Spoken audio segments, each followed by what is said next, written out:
daily presidential briefing about the actions in Syria.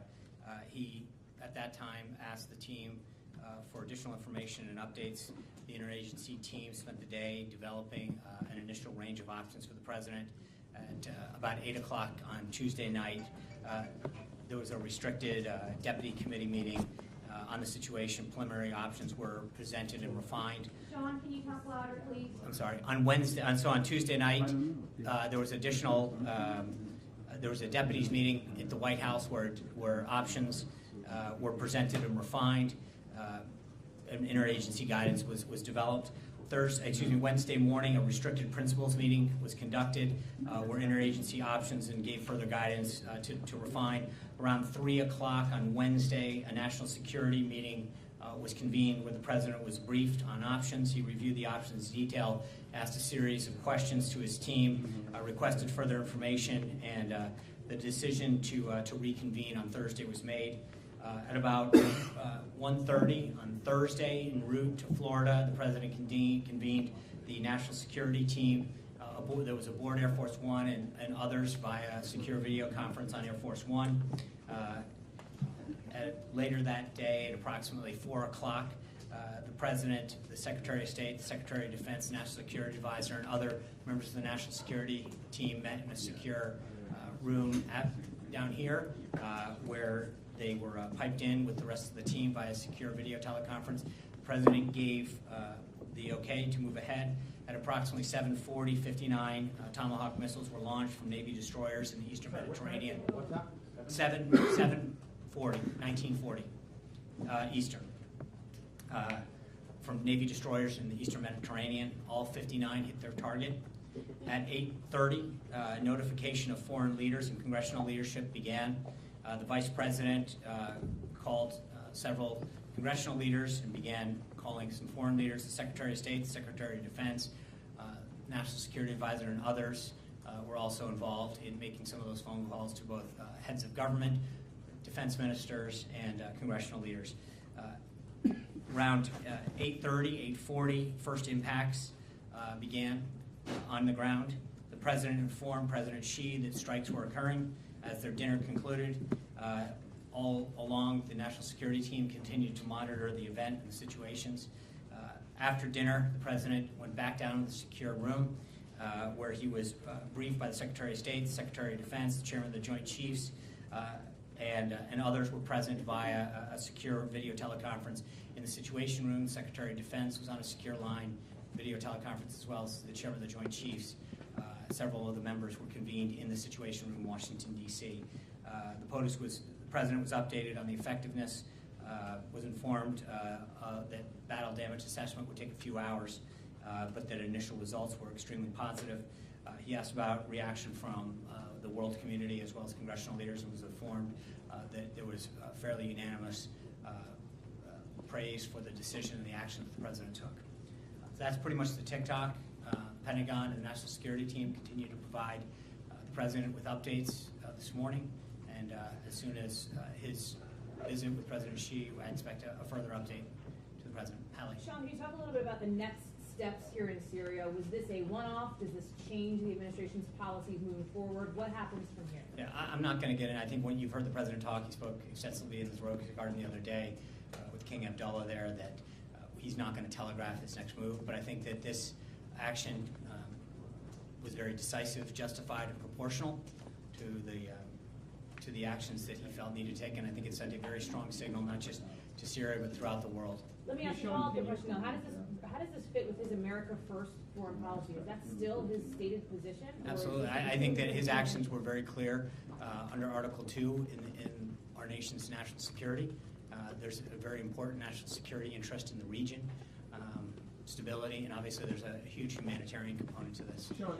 When McMaster was briefing last night, he said that the president had been presented with 3 options. Mm-hmm. Can you be a little more specific about what the 3 options were? I can't. Can you talk about the process that the president went through when he got the 3 options, who he consulted with, and then what his recommendation or request to the team was in terms of narrowing them down? Yeah, again, I'm not going to get into specifics. There's obviously both in terms of what could have been done, but obviously that would telegraph potential future action that I don't want to get into, and a lot of that remains classified.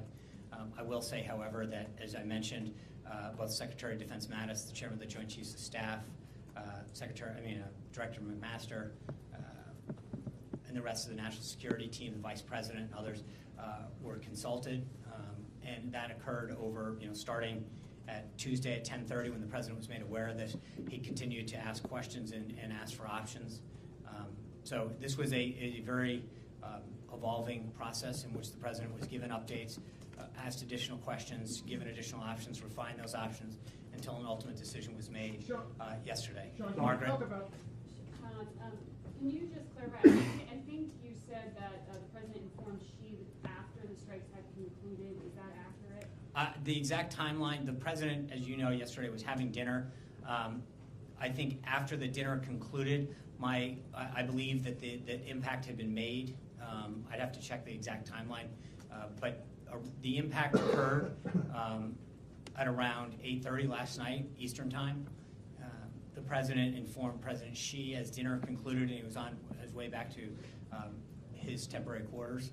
So where the exact timeline is, I don't know, but my understanding is that everything had made impact by the time he was informed. He informed President Xi. Can you put that in context? Because clearly, the President has said that North Korea is of deep concern to That's him. right. This is a military action that he has taken unilaterally. As he explained this to Xi Jinping, was it put in that context? Was there any broader message that, like, look, if you don't help us crack down on North Korea, we are willing to go ahead with similar action? Yeah, I'm going to let, there'll be a readout later today about all of the areas and issues that were discussed, and I think we'll try to get some individuals down to talk about specifics on the topics they were talking. I believe that what the President stated last night was just simply that action had been taken, what he was doing, what had happened, and that he was going to be briefed. I don't think there was any immediate nexus, but I was not present for that conversation. Sean, just to clarify clarifying the follow-up, HR McMaster said last night, I believe, that there were 2 NSC meetings. I believe you described more meetings than that. How many meetings was the President personally involved in throughout this process? I have 4 that were 4. 4, okay. Well, again, remember it started with the PBD. I mean, it depends. Then 5, yeah. If you count the initial PBD, that was at 10:30 on Tuesday. Okay, and secondly, I know you say the President says he's not going to outline what he is going to do next. He wants to remain flexible, but members on the Hill say that they want to be brought into the process. So how does that mesh, the President keeping his desire of not announcing things, but folks on the Hill saying, hey, we need to be brought in? Yeah, I would just say, as I mentioned, the key congressional leaders and committee heads and ranking members were all informed of the decision. And I think now that action's been taken, I believe that they'll be, they've started to have those conversations. Both the Secretary of Defense, Secretary of State, National Security Advisor, the Vice President, the Chief of Staff, others have been in constant contact with congressional leaders. And I understand your desire to understand what's going on, but I think those are conversations that are going to be held fairly privately in terms of preserving any future action. Hey, Sean, there are some reports out there that there are concerns among U.S. officials that the Russians were involved in the chemical weapons attack that occurred in Syria. What's the latest on that? What can you tell us about that? Is that something that you're looking at? Yeah, I'm just going to, the actions that were taken were clearly against the Assad regime, and I'm not going to say anything further than that. As I mentioned, just on I know Secretary Tillerson noted last night with respect to Russia that was a military deconfliction with respect to the area of operation to make sure that because we're both operating, but beyond that, there was no political contact made with Moscow. But I think last night sent a very clear signal. Yeah. Sean, you talked about this as an evolution over these last 72 hours. Mm-hmm. Could you give a little bit of insight into the President's thinking and how that evolved? We saw publicly in the statements that he made where he sort of seemed to become more taken aback by the imagery and what have you by the time he gave that press conference with the King of Jordan. But can you talk to us privately about what his reaction was at the beginning and then how that evolved and how he got from point A to point B ultimately to launch the strike?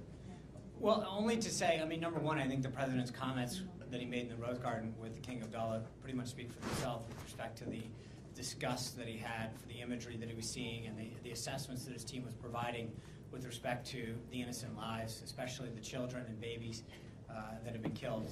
Obviously, chemicals have been used by Assad in the past, but in his first 70 days, the president was very taken by this.